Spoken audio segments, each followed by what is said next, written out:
તો ગુજરાત એટીએસની ટીમે 2 શખ્સોની ધરપકડ કરી છે। દેશ વિરોધી કાવતરું રચતા 2 શખ્સોની ધરપકડ। સોશિયલ મીડિયા પર બંને યુવાન કટ્ટરવાદ ફેલાવતા હતા। સોશિયલ મીડિયા પર કટ્ટરપંથી કામગીરીને લઈને એક્શન। બંને યુવકની ધરપકડ કરીને તપાસ શરૂ કરાઈ છે। તો દેશ વિરોધી કાવતરું રચતા હતા બંને શખ્સોને પકડી પાડવામાં આવ્યા છે। સોશિયલ મીડિયા પર બંને યુવાનો કટ્ટરવાદ ફેલાઈ રહ્યા હતા।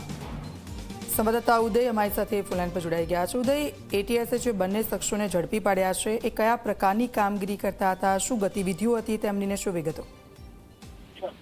જરૂર પછી વાત કરવામાં આવે તો વર્તમાન સમયની અંદર પોલીસ માટે માત્ર ને માત્ર કોઈ ફિલ્ડ ઉપર જ પડકાર નથી હોતા, પરંતુ હવે સાથે સાથે જેમ જેમ ટેકનોલોજી વધી રહી છે તેમ તેમ સોશિયલ મીડિયા ઉપર પણ એના પડકાર વધતા રહ્યા છે।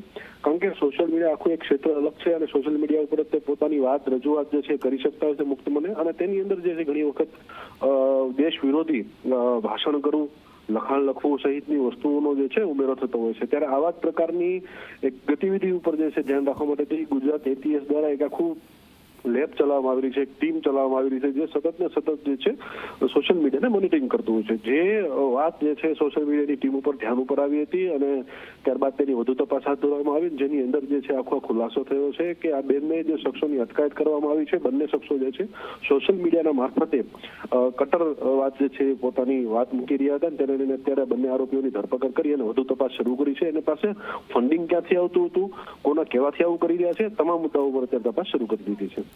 બિલકુલ, આભાર ઉદય, આપની પાસેથી અપડેટ્સ લેતા રહીશું।